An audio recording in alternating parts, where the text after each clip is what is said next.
Allegra there with some of the complexity of it all. Well, here with me now is Chuka Umunna, Labour's Shadow Business Secretary. Good evening to you. Evening, Evan. I'd like to talk about the finances. I'd also like to talk about the jobs market. Let's start on the jobs market, 0 hours and all that. Look, if you had rather constrained choices and you had to choose between no job or a 0 hours job, or an exploitative 0 hours job, which would you choose? Well, of course, any job is better than no job, but we're more ambitious for the British people. And one of the problems that we've got is that the nature of work that many of your viewers have been doing over the last 4 or 5 years has been incredibly insecure.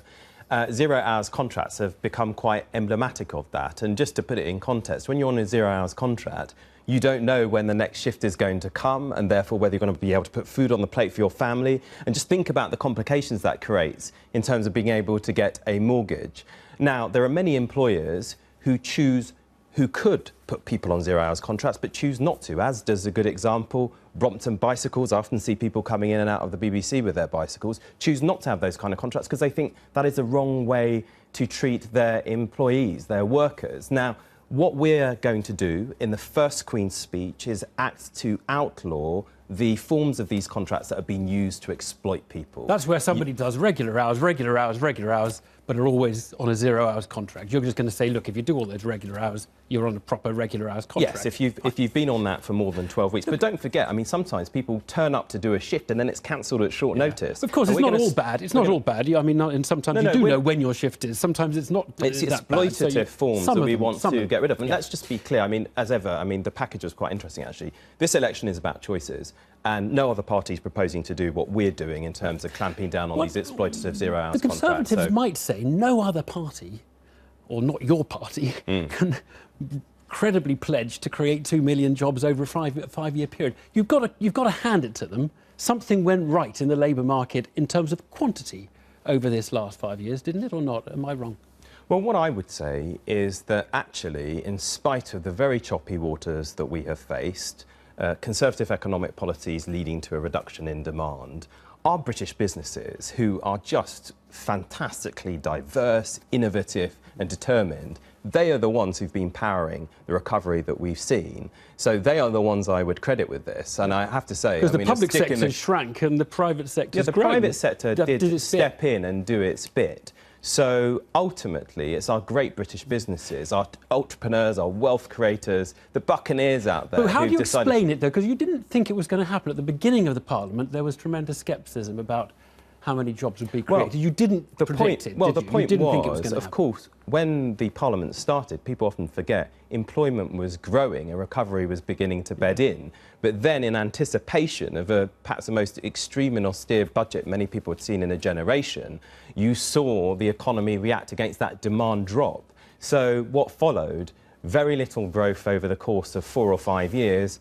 Worry, hardship for so many people that was unnecessary. You can apologise because your party did say that the private sector will never be able to pick up the slack if the public sector loses jobs. We didn't say that there would never be job growth. OK. But I think what many economists were arguing, and you, of course, used to be the economics editor of this programme after all, was that you weren't giving enough time for the job creation to bed in on the private side because there wasn't enough demand. So, and actually, that turned proved out better to be than right. you thought. It did turn out to be better than you thought in terms of quantity. I'm not sure I would say that, but one thing I say, look, in the constituency I've been representing, and I've been privileged to represent in Streatham over years, look, I'm very pleased that we've got more people in work now than, say, 2 or 3 years ago.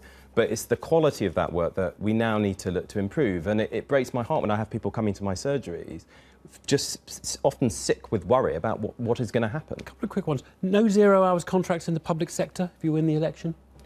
We haven't said that Why because, not? well, for example, in the NHS, you have some nurses. Yeah, exactly. So right. For some people, these things can work. But the issue is when the burden of all the risk and uncertainty is dumped on the side of the employee, and that's not fair. And you've always got to get a balance in these things, I think, and we've got to be more ambitious. As I said, I mean, it's good that more people are in work. I'd be really churlish and, you know, kind of yard-booed, Punch and Judy of me to say, oh, that's a terrible thing.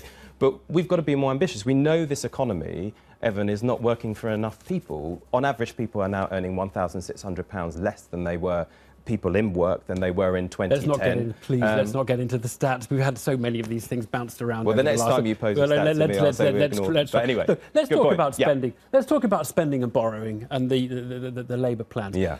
The Conservative Party have talked about a 30 billion fiscal tightening that they're going to engage in.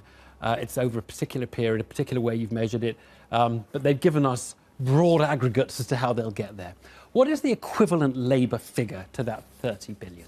Well, I can't give you that equivalent Labour figure, and I'll explain why. Because we think you have to deal with your debt and your deficit. Look, there's nothing progressive about spending more on your debt repayments than you do, say, on housing or infrastructure. But how you go about reducing your debt and your deficit is a big question, and we think there's three ways of doing that. One, you've got to get people's wages up, which is why we're going to get the national minimum wage to £8 by the end of the next Parliament and encourage more people to pay a living wage.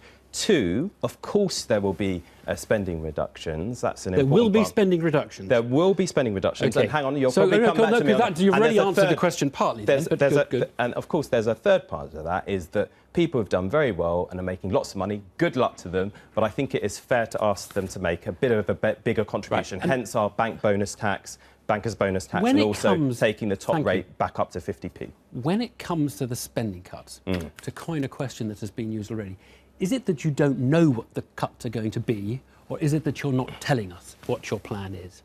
Well, it's not that we're not telling people. So you don't know what Let me level with you. We haven't seen the books, which is but one thing. The OBR produced the books. Everybody's doing it on the basis of the OBR just a minute. book. We haven't seen the books. Well, I've got one upstairs. I could but also, we don't. Of course, you've seen. We the don't books. know. We haven't seen all the books. You don't know that until you get. You don't know that until you get in government. No, that's why we have an OBR. Not even you know everything that George Osborne knows as a Chancellor of the Exchequer, partial to all the figures of what's going on in the different departments. But the other thing is, Evan, by the way, is that we don't know what the state of the economy is going to be and growth. But that's why we always, with respect, the way these things are now done, it's a really useful way of having a conversation, is that we take the Office for Budget Responsibilities figures, we take them, and then we ask everybody to base their things on that. Now, you're entitled to say, we don't believe those figures, but Evan, you're not saying that. You're saying you don't know what the figures are. Evan, you've made the point on this programme that the Office of Budget Responsibilities forecasts aren't always correct. And they don't always represent. Is that your claim, that you don't know because the OBR are wrong? Because the OBR are going to be producing the figures for you when you're in government. I suppose what I'm saying to you is, in some respects, we've been asked to set out a level of detail which can give me an indication as to what will be I'm not asking for detail. I just want a broad figure. Within 5 billion. Within 5 billion. I can't give you a broad figure, but we have set out a number of... What's wrong? We have set out, let me finish my sentence. We have set out, for example, in the Department for Community and Local Government's budget, we reckon that we can make £500 million worth of savings there. We reckon we could make £60 billion worth of savings in the defence budget, £70 billion worth of savings in the courts budget. If we abolish these ridiculous police and crime commissioners... You don't mean 17 billion in the courts. 70 billion, million, you mean? 70 million. What did I say? Billion. Sorry, 70 million. There's 230 million you can take out of the Home Office budget because of police and crime commissioners. What's the point in giving us all these little pieces? I mean, I think the Conservatives are criticised because they've given us the big figures and none of the detail. But at least they've given us the big figures. I mean, I think you're giving us tiny little bits. But the point is, you set out your direction to travel, which we have. I didn't mention, by the way, capping child benefits, 1% increase over the first 2 years of the Parliament. But as I said, of course, when you get in, you see the books and you have a better understanding. Or you go upstairs and I'll lend you one before. Well, I've just given you quite a long list, Evan. Isn't the truth that you're just somewhat embarrassed to say, look, guys, Labour will borrow more than the Conservatives, and we will spend more than the Conservatives. Everybody knows that. I mean, Oxford Economics have produced a rather good report. They actually commend your policy because they think it's sensible to be less austere than the Conservatives. They say you'll, on their projection, we'll be borrowing 32 billion in 2020. But the point is, Evan, to go back to my original point,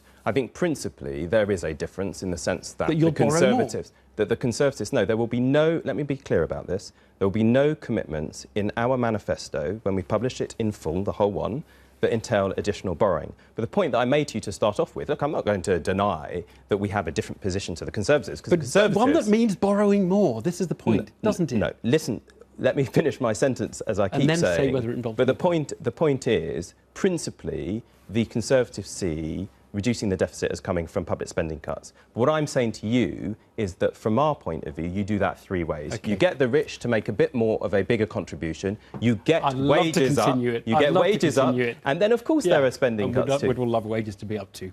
Chuka Umunna, thanks very much. Thank you.